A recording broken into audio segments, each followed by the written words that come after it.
Hello friends, welcome to our channel your career point. दोस्तों, channel पे उत्तराखंड सामान्य अध्ययन की टेस्ट सीरीज चल रही है। आज इसका 21वां पार्ट है और इसके 20 पार्ट अपलोड हो चुके हैं। आप चैनल की प्लेलिस्ट में जाके देख सकते हैं। ये राज्य स्तरीय एग्जाम के लिए इंपॉर्टेंट है। उत्तराखंड के जितने भी एग्जाम होते हैं जहाँ पे जनरल सिलेबस होता है और जहाँ पे उत्तराखंड का सिलेबस दे रखा है तो उसके लिए इंपॉर्टेंट रहेगा। यूके ट्रिपल एस सी और यूके पीएससी के लिए तो मोस्ट इंपॉर्टेंट है। यूके पीएससी आर का पेपर होने वाला है और UK PSC upper PCS pre का पेपर भी है, तो वहाँ पे भी उत्तराखंड के क्वेश्चन देखने को मिलेंगे। और यूके ट्रिपल एस सी में तो जो पटवारी, लेखपाल, फॉरेस्ट गार्ड, बंदी रक्षक, पुलिस कांस्टेबल, एसआई, जहाँ भी जनरल सिलेबस है तो 40 नंबर की जीके पूछी जाती है उत्तराखंड की। उत्तराखंड जीके आता है 40 नंबर का यूके ट्रिपल एस सी के लिए, तो इसका मोस्ट इंपॉर्टेंट रोल होता है 40 नंबर का। चलिए शुरू करते हैं। आज ये 20वां पार्ट है। चलिए, पहला क्वेश्चन है, अलकनंदा का दूसरा नाम क्या है? जो अलकनंदा है, अलकनंदा का दूसरा नाम क्या है? तो ये हो जाएगा हिरण्यवती। क्या हो जाएगा? हिरण्यवती। तो चौथा वाला राइट आंसर हो जाएगा इसमें। चलिए, अगला क्वेश्चन है, चंद्रबदनी मंदिर के आसपास के वनों का निरीक्षण का कार्य किस वर्ष में किया गया था? चंद्रबदनी मंदिर टिहरी गढ़वाल में पड़ता है ये। तो इसके आसपास वनों का निरीक्षण किस वर्ष में किया गया था? तो ये किया गया था 27 दिसंबर 1906 में। 27 दिसंबर 1906 में। तो तीसरा वाला राइट आंसर हो जाएगा। इंपॉर्टेंट क्वेश्चन है, थोड़ा डिफिकल्ट क्वेश्चन है, ऐसे क्वेश्चन देखने को मिलते हैं। तो ये चंद्रबदनी मंदिर के आसपास के वनों का निरीक्षण का कार्य किस वर्ष शुरू किया गया था? 27 दिसंबर 1906। डेट के साथ याद करना है आपको, ठीक है? अब डेट के साथ आ रहा है ना, तो 27 दिसंबर 1906 राइट आंसर हो जाएगा इसमें। हॉर्टिकल्चर प्रयोग एवं प्रशिक्षण केंद्र का उद्घाटन कब हुआ था? हॉर्टिकल्चर प्रयोग एवं प्रशिक्षण केंद्र, तो डेट के साथ याद करना है। 10 जुलाई 1934। कब हुआ था? 10 जुलाई 1934 को हुआ था। तो पहला वाला राइट आंसर हो जाएगा इसमें। मैं इसलिए करा रहा हूँ दोस्तों डेट के साथ, क्योंकि है ना, क्या आ रहा है, मतलब सन तो सबने याद कर लिए हैं, वो आयोग क्या कर रहा है, डेट के साथ दे रहा है ताकि वो मतलब गलत करा सके आपसे और माइनस मार्किंग करवाए। तो आपको स्मार्ट बनना है और याद करना है डेट के साथ। हॉर्टिकल्चर प्रयोग एवं प्रशिक्षण केंद्र का उद्घाटन कब हुआ? 10 जुलाई 1934 को हुआ था। तो पहला वाला राइट आंसर हो जाएगा इसमें। टोटा नोला, टोटा नोला है सवाल। तो बताइए टोटा नोला की लोकेशन कहाँ पे है? तो राज्य में नोले पाए जाते हैं, तो उनमें से एक है टोटा नोला। ये पड़ता है पिथौरागढ़ में। कहाँ पड़ता है? पिथौरागढ़ में पड़ता है। और इसी नोले को रानी का नोला भी कहते हैं। तो इसके दो नाम है भाई, रानी का नोला।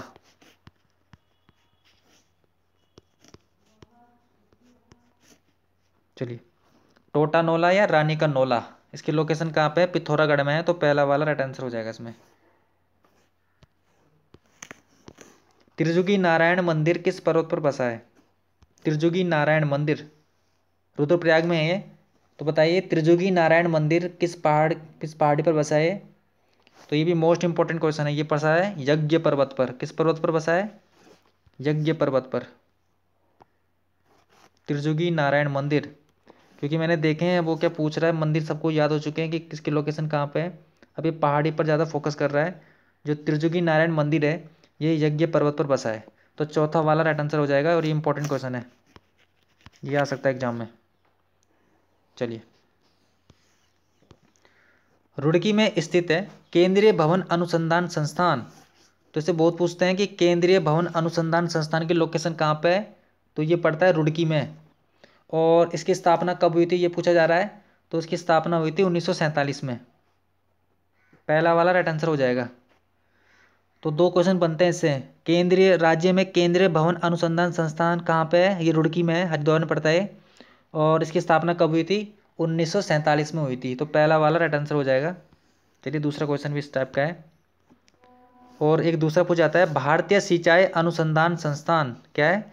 भारतीय सिंचाई अनुसंधान संस्थान कहाँ पे है? ये भी रुड़की में है।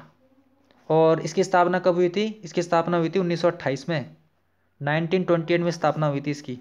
तो ये मोस्ट इंपॉर्टेंट है। जो मैंने दो क्वेश्चन ऊपर के कराए हैं, एक मैंने कराया था अभी, जो केंद्रीय भवन अनुसंधान संस्थान है इसकी स्थापना हुई थी 1947 में। और जो दूसरा है भारतीय सिंचाई अनुसंधान संस्थान, इसकी स्थापना हुई थी 1928 में, और दोनों की लोकेशन है रुड़की में, हरिद्वार में पड़ता है रुड़की। तो दूसरा वाला राइट आंसर हो जाएगा इसमें। किस नदी को पुरोला घाटी का वरदान कहा जाता है? पुरोला घाटी उत्तरकाशी में है, पुरोला घाटी। तो पुरोला घाटी का वरदान कहा जाता है कमलगाड़ नदी को। कौन सी नदी को? कमलगाड़ नदी को कहा जाता है पुरोला घाटी का वरदान। तो पहला वाला राइट आंसर हो जाएगा इसमें। चलिए, निम्न में से कौन सा आभूषण पैर में नहीं पहना जाता है? तो आभूषणों से क्वेश्चन बनते हैं और मैंने बहुत सारे आभूषण के क्वेश्चन करा दिए हैं, एक ना एक क्वेश्चन जरूर आएगा एग्जाम में, तो गलत नहीं करना है भाई, सब करा रहा हूं मैं। तो इनमें से कौन सा आभूषण पैर में नहीं पहना जाता है? तो चलो पहले देखते हैं, तो जो पैर में पहने जाते हैं उनको देखते हैं हम। तो इसमें से जो पोंटा झावर है, पवलिया है और इमरती है, ये तीनों की तीनों पैर में पहने जाते हैं। ठीक है, पैर में पहने जाते हैं। लिख लेता हूँ यहाँ पे पैर। लेकिन जो गुंठी है ना, गुंठी, ये पैर में नहीं पहना जाता है, गुंठी हाथ में पहना जाता है। कहाँ पे? हाथ में। और गुंठी का दूसरा नाम भी है ठ्वाक, तो कंफ्यूज नहीं होना है, गुंठी या ठ्वाक एक ही है, ये हाथ में पहना जाता है। तो पहला वाला राइट आंसर हो जाएगा। तो इंपॉर्टेंट क्वेश्चन है। तो क्वेश्चन क्या था? निम्नलिखित में से कौन सा आभूषण पैर में नहीं पहना जाता है? तो गुंठी, गुंठी पैर में नहीं पहना जाता है, क्योंकि गुंठी या ठ्वाक हाथ में पहना जाता है, और जबकि पैर में पहने जाते हैं पोंटा झावर, पवलिया और इमरती। चलिए, तो इसका राइट आंसर क्या हो जाएगा? पहला वाला हो जाएगा, क्योंकि यहाँ पे पूछा गया है कि पैर में नहीं पहना जाता है गुंठी। चलिए, मिट्टी से निर्मित देवताओं का रंग बिरंगी मूर्तियां क्या कहलाती है? जो मिट्टी से बनाया जाता है, रंग बिरंगी मूर्तियां होती है, इन्हें कहा जाता है डिकारे। क्या कहा जाता है? डिकारे। तो इंपॉर्टेंट है क्वेश्चन, डिकारे कहते हैं उसको, डिकारे या डिकारा। तो ये मिट्टी से निर्मित होते हैं और इससे हम देवी देवताओं की मूर्तियां बनाते हैं, रंग बिरंगी मूर्तियां, तो इसे डिकारे कहा जाता है। और ये क्वेश्चन आ सकता है एजुकेटर प्लस एग्जाम में, तो याद कर लेना भाई, इंपॉर्टेंट है। रिजर्व बैंक ऑफ इंडिया की शाखा देहरादून में कब खोली गई थी? डेट के साथ याद करना है। तो रिजर्व बैंक ऑफ इंडिया की शाखा देहरादून में खोली गई थी 30 जून 2006 में। कब खोली गई थी? 30 जून 2006 में। तो चौथा वाला राइट आंसर हो जाएगा। डेट के साथ याद करना है, ये मत सोचना कि बस 2006 रट लिया, डेट के साथ। 30 जून 2006 को खोली गई थी शाखा देहरादून में, किसकी? रिजर्व बैंक ऑफ इंडिया की, आरबीआई की। निम्नलिखित में से कौन सा बुग्याल उत्तरकाशी में नहीं है? तो बताइए इनमें से कौन सा बुग्याल उत्तरकाशी में नहीं है? तो देखते हैं पहले कौन से बुग्याल उत्तरकाशी में है। तो केदार कांठा बुग्याल उत्तरकाशी में है, कसनी खर्क बुग्याल ये उत्तरकाशी में नहीं है भाई, कुश कल्याण बुग्याल उत्तरकाशी में है, सोनगाड़ बुग्याल भी उत्तरकाशी में है। तो उसका राइट आंसर क्या हो जाएगा? कसनी खर्क बुग्याल ये उत्तरकाशी में नहीं है। अगर उत्तरकाशी में नहीं है तो कहाँ है? तो इसकी लोकेशन है रुद्रप्रयाग में, मद महेश्वर नाथ मंदिर के पास में पड़ता है ये। ठीक है, मद महेश्वर नाथ मंदिर रुद्रप्रयाग में ही है। तो इसमें कन्फ्यूजन होता है, इसलिए मैंने जानबूझ के क्वेश्चन कराया है। उत्तरकाशी में कौन सा बुग्याल है? केदार कांठा बुग्याल, कांठा बुग्याल। और जबकि रुद्रप्रयाग में कौन सा है? कसनी खर्क बुग्याल, खर्क बुग्याल। ठीक है, तो दूसरा वाला राइट आंसर हो जाएगा। बाकी उत्तरकाशी की बुग्याल है केदार कांठा बुग्याल, कुश कल्याण बुग्याल, सोनगाड़ बुग्याल, दयारा बुग्याल, तपोवन बुग्याल। तो ऐसे बहुत सारे बुग्याल हैं राज्य में, तो याद करने हैं आपको। तो क्वेश्चन आ सकता है, मैंने देखा है अभी तक उसने बुग्याल से क्वेश्चन नहीं बनाए हैं पिछले पेपरों में, जबकि पूछता है वो। तो आगे आने वाले पेपर में हम एक्सेप्ट कर सकते हैं कि बुग्याल से क्वेश्चन देखने को मिले, तो गलत नहीं करना है आपको। चलिए चलिए, वो भी, हाँ, निम्न में से कौन सा ताल उत्तरकाशी में नहीं है? तो उत्तरकाशी में खेड़ा ताल है, लामा ताल है, केदार ताल है, लेकिन लिंगा ताल उत्तरकाशी में नहीं है।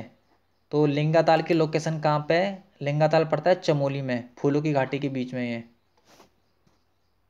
ठीक है, चमोली में ये, लिख लेता हूँ मैं, चमोली फूलों की घाटी के मध्य में पड़ता है। ये क्वेश्चन आ सकता है एग्जाम में, फूलों की घाटी के समीप कौन सा बुग्याल है, सॉरी कौन सा ताल है?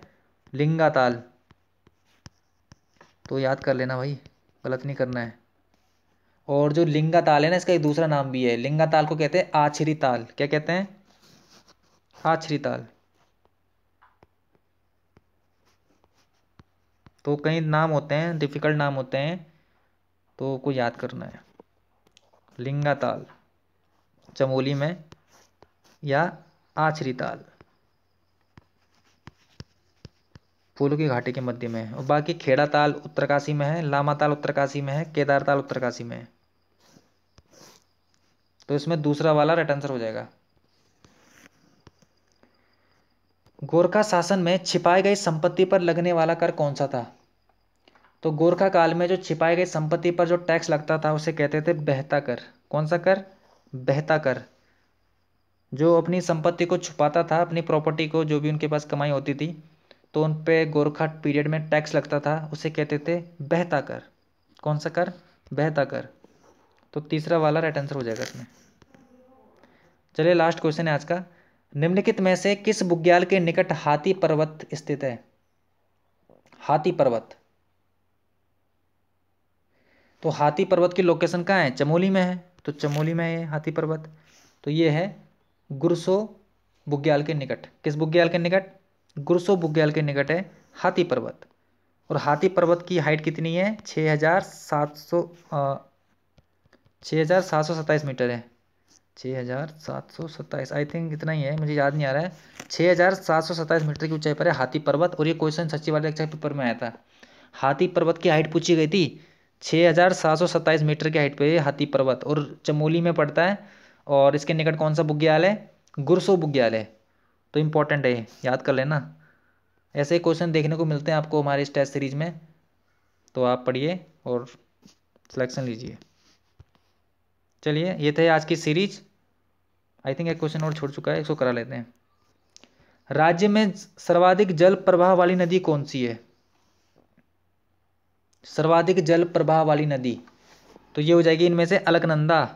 क्या हो जाएगी? अलकनंदा हो जाएगी सर्वाधिक जल प्रवाह वाली नदी। और जो काली नदी है ना, इसमें इसको मार के गलत मत कर देना। जो काली नदी है सर्वाधिक प्रवाह पथ वाली नदी है, पथ। तो कंफ्यूजन मत होना है आपको, ठीक है। अगर क्वेश्चन आता है प्रवाह पथ वाली नदी है,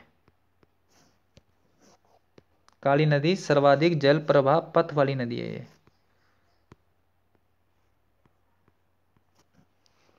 चलिए, तो क्या हो जाएगा क्वेश्चन? राज्य की सर्वाधिक जल प्रवाह वाली नदी कौन सी है? अलकनंदा है। और जबकि जो काली नदी है ये सर्वाधिक जल प्रवाह पथ वाली नदी है, प्रवाह पथ।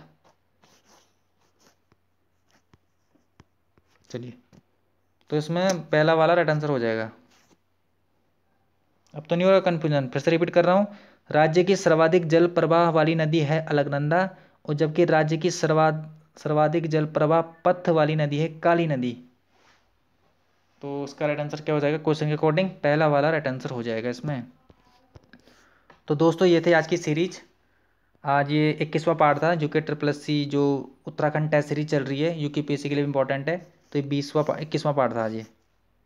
और इसका अगला पार्ट आएगा तो आप उसको भी देखना, और चैनल की प्लेलिस्ट में आपको देखने को मिल जाएगा ये सारा। अगर पसंद आता है दोस्तों लाइक ज़रूर कीजिए और कमेंट में राय बताइए, और ज़्यादा से ज़्यादा लोगों को शेयर कीजिए। अगर सब्सक्राइब नहीं किया है तो चैनल को सब्सक्राइब कीजिए, योर करियर पॉइंट। इसमें ऐसे कंटेंट आपको मिलते रहेंगे, ताकि एग्ज़ाम आपका अच्छा जाए और आप एक जॉब को क्रैक कर सकें। यही हमारी इसका मोटिव है चैनल का। चलिए, तो मिलते हैं इसके नेक्स्ट पार्ट की और किसी और टॉपिक के साथ। Thank you. चलिए।